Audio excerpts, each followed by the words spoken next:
Reka nongere ngusuhuze kandi nguhe ikaze wowe wahisemo kudukurikira, nizera yuko umeze neza, nizera yuko ukomeje kunogerwa n'ubuzima, ukomeje kugira impagarike n'ubugingo. Nje rero mu makuru agezweho avugwa cyane cyane by'umwihariko mu Rwanda, ni amakuru agaruka ku Rwanda, amakuru atandukanye rero avugwa mu Rwanda tugiye kuba tugarukaho kuri uyu munsi. Dore kuri iyi nkuru ifitwe umutwe ugira uti kuvuga ko u Rwanda nta mabuye y'agaciro rugira ni ukwigiza nkana. Ikigo gishinzwe mine peteroli ndetse na gaze RMB cyatangaje ko amabuye y'agaciro ari menshi kandi ari hose mu Rwanda, kinyomoza avuga ko nta mabuye y'agaciro rufite, ko ari ukwigiza nkana, cyane ko bamwe mu babivuga ari nabo batangiye ubucukuzi mu Rwanda, bakarondora ndetse bagakora amakarita y'aho amabuye y'agaciro agiye aherereye mu Rwanda. Ibi byatangajwe mu kiganiro cyatambutse kuri radiyo Rwanda ku wa kane tariki ya 6 Werurwe 2025, aho umuyobozi w'ikigo gishinzwe mine na peteroli ndetse na gaze Nsengumuremyi Donat yasobanuye ko amabuye acukurwa mu Rwanda haherewe ku makarita yakozwe na bamwe mu bashinja u Rwanda ko rutagira amabuye y'agaciro. Ati ni ibintu biba bitumvikana ko aribo bavuga ko u Rwanda nta mabuye rufite, kandi amakarita tugenderaho yerekana ko ibijyanye n'amabuye iya mbere yarakozwe n'Ababiligi yasohotse mu mwaka w'1918, hanyuma mu mwaka w'1930 bagaragaje ibikorwa by'amabuye ndetse n'ubucukuzi buratangira, ndetse hari n'amakuru bari baragiye babika iwabo mu Bubiligi ajyanye n'iby'ubushakashatsi n'ubucukuzi bw'amabuye y'agaciro. Kuri ubu tujyanisha n'ikoranabuhanga, mu myaka ya vuba twakoze amakarita mashya. Nsengumuremyi yakomeje asobanura ko mu myaka 2 cyangwa 3 bamaze bakorana n'ikigo cy'Ububiligi gishinzwe iterambere INEBO, bongerera ubushobozi abakora mu bucukuzi bafatanije na REU. Ati ni gute wavuga ngo nta mabuye kandi uha ubumenyi abakora mu bucukuzi? Bareba ibikorwa bihari bagasura bakanezerwa, wagira ngo warangiza ugasanga bivuguruza, bakoresha imvugo zitagize icyo zishingiyeho. Yavuze kandi ko mu Rwanda hari ibirombe by'amabuye y'agaciro kandi hafi mu gihugu hose habarurwa impushya 154 ziri mu bikorwa by'ubucukuzi n'iby'ubushakashatsi bigera kuri 18. Nsengumuremyi yavuze ko kandi amabuye yitwaye agaciro bitewe n'umumaro wayo. Yongeye ko hari amabuye abantu batari bazi ko ari ay'agaciro, ariko uko iminsi igenda iza bigenda bisobanuka. Imibare igaragaza ko u Rwanda rwarengeje intego rwari rwihaye. Nyine umuyobozi w'iryo shyirahamwe ry'abacukuzi b'amabuye y'agaciro akaba n'uwitwa Kagenga Innocent, akaba yavuze ko abavuga ko u Rwanda rudafite amabuye y'agaciro nabo ari abataruzi, nyine batararujyamo. Ku bijyanye rero n'uruhare rw'ubucukuzi bw'amabuye y'agaciro mu kuzamura ubukungu bw'igihugu, yavuze ko abarenga 100,000 bakora mu bucukuzi, hakaba hari n'imisoro itangwa, kandi ugasanga imisoro yayo ari umwihariko itegeko ryagiye riwugena rijyanishije n'ijanisha amabuye yishyura 5% kuri gasegereti, koruta ndetse na wolfram.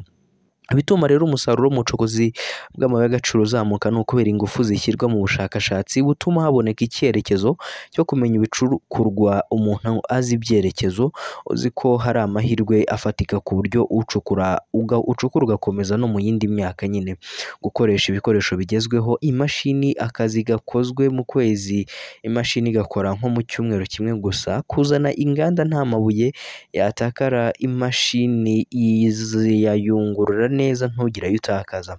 Ubucukuzi bwa gakondo kandi bwasimbujwe ubucukuzi bwa kinyamwuga. Ikindi ni ubumenyi mbere, kuko nta mashuri yari ahari yo kwigisha ubucukuzi, ariko ubu leta ikaba yarashyizeho ishami ryayo. Muri IPRC Kigali harimo abize iby'ubucukuzi bajya gufasha ababusanzwemo mu gucukura no kubungabunga ibidukikije. Nibura buri kirombe kikaba kigomba kugira umuntu umwe wabyigiye mu mashuri, nyine akaba yaragomba kuba yarabiminujemo kugira ngo kibe cyemererwa gucukura. Nkomeje mu Rwanda kandi, jenoside yakorewe abatutsi si ikarita. Ni amagambo ya minisitiri w'ubumwe bw'abanyarwanda n'inshingano mboneragihugu Dr Bizimana Jean Damascene, wavuze ko jenoside yakorewe abatutsi atari ikarita y'igikangisho u Rwanda rukoresha mu kwigaragaza ko ahubwo ari icyaha ndengakamere, kandi kikaba icyaha cyemejwe ku rwego mpuzamahanga. Ibi Dr Bizimana yabinyujije ku rubuga rw'inkoranyambaga rwa X ubwo yasubizaga ubutumwa bw'uwiyise wari utandukiriye, avuga ko jenoside yakorewe abatutsi itakiri ikarita yo kuvugiraho uyu munsi wa none. Byose byatangiriye ku mashusho yatangajwe kuri X na Mama Rwa Gasabo TV, Akaba yari amashusho agaragaza Minisitiri w'Ubumwe bw'Abanyarwanda n'inshingano mboneragihugu asobanura uburyo hari abanyamakuru bo mu Rwanda bakorera ibitangazamakuru mpuzamahanga bakoreshwa n'abasize bakoze Jenoside mu Rwanda mu gukomeza kuba ingengabitekerezo yayo. Aha yatanze ingero ku banyamakuru bakoreye n'abagikorera ibitangazamakuru mpuzamahanga, BBC y'Abongereza, Ijwi ry'Amerika ndetse n'ibindi bigiye bitandukanye. Dr Bizimana yongeyeho ko ubwe yigeze kubwirwa na R. Yusufu Mugenzi ngo aramwanga amuziza ikiganiro yigeze gutanga iwabo wa Mugenzi, ikiziguro kigaragaza ukuri kw'amateka ya Jenoside avuguruza ibyo uwo munyamakuru yavugiraga mu mvo n'imvano. Aho rero niho uwari yarayaziye atanga ubutumwa kuri icyo kiganiro avuga ko Jenoside yakorewe Abatutsi ari ikarita. Dr Bizimana mu kumusubiza yanditse ati Jenoside yakorewe Abatutsi si ikarita, ni icyaha cy'ubwicanyi ndengakamere cyemejwe ku rwego mpuzamahanga n'inzego zibifitiye ububasha ko ari Jenoside. Wowe kubihakana ni ukugosorera mu rucaca, ntibizafatana mba. Minisitiri kandi Dr Bizimana yakomeje amuha ingero zishimangira ko Jenoside yakorewe Abatutsi yemewe bidashidikanywaho, harimo kuba mu 1998 Jean Kambanda wayoboye guverinoma y'abateguye Jenoside ku Batutsi yarabisinyiye mu rukiko mpuzamahanga mpanabyaha rwarashyiriweho u Rwanda nyine ICTR. Mu 2006 kandi ICTR yafashe icyemezo cy'uko Jenoside yakorewe Abatutsi ari ihame mpuzamahanga ritagibwaho impaka, ndetse mu 2003 Loni nabwo yemeza ko itariki ya 7 Mata buri mwaka ari umunsi mpuzamahanga wo kuzirikana Jenoside yakorewe Abatutsi mu Rwanda nyine. Nkiri mu Rwanda reka nkubwire ko Rwamucyo wari ambasaderi w'u Rwanda muri Loni nawe agiye kuba asimburwa kuri uyu mwanya. Ambasaderi Rwamucyo Ernest wari uhagarariye u Rwanda i New York mu muryango w'abibumbye muri uku kwezi azasoza inshingano ze ku wa 25 Werurwe 2025, nibwo uyu mudiplomate byitezwe ko azasoza inshingano ze nyuma y'umwaka n'amezi 4 ahagarariye u Rwanda muri Loni.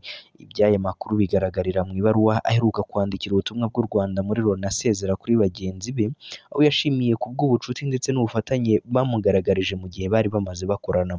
Rwamucyo yari ambasaderi w'u Rwanda muri Loni kuva mu Ukwakira 2023, nyuma yo gusimbura kuri uwo mwanya Ambasaderi Gatete Claver waherukaga kugirwa umunyamabanga nshingwabikorwa wa Komisiyo ya Loni ishinzwe ubukungu muri Afurika UNECA. Amakuru rero akavuga ko Rwamucyo ashobora gusimburwa na Martin Ngoga n'usanzwe ari ambasaderi w'u Rwanda i Nairobi muri Kenya. Andi makuru kandi avuga ko uyu mudiplomate ashobora gusimburwa na Evode Uwizeyimana usanzwe ari umusenateri mu nteko ishinga amategeko y'u Rwanda nyine. Reka mbe nsoreje aha ngaha amakuru yari agezweho mu Rwanda, agaruka mu kanya tugaruka ku yandi makuru atandukanye yagezweho mu Rwanda, ariko hagati aho kanda subscribe kugira ngo tujye tubana mu makuru yacu aba agiye atandukanye tugenda tubategurira.